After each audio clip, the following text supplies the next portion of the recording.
इतना माइक लगत रहो घरी ऐसा साउंड वाला रहे लो ए हुना रहे से ओकरी क्वेश्चन साउंड रहे पैसा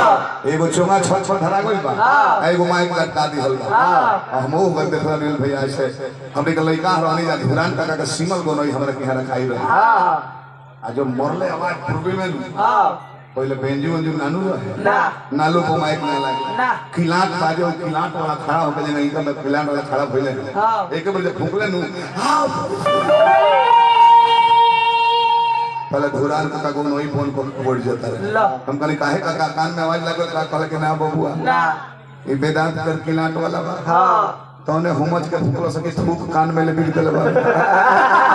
आनंद हो गए तो जाई जवाब कर कि वो थाना पर भूल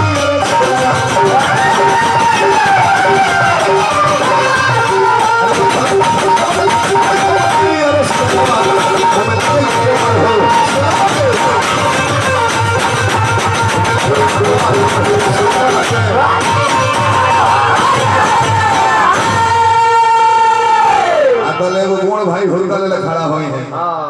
तब हम हुरका ना बदले हैं उनकर घर के चिलहरी गांव के हमें ए हुरका के आविष्कार जगह गुण के कोई है हां उनकर नाम हमें धन द्वारा बजौला सुंदर भाई काशीगढ़ के लइका हां और लालजी भाई बहुत सुंदर बजौला कारण प्रशंसा को सिखाई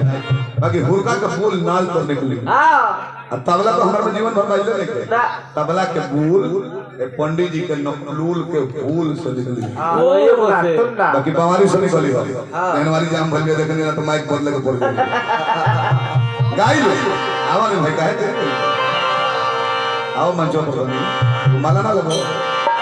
गाई लो की कौन फूल फूल लाला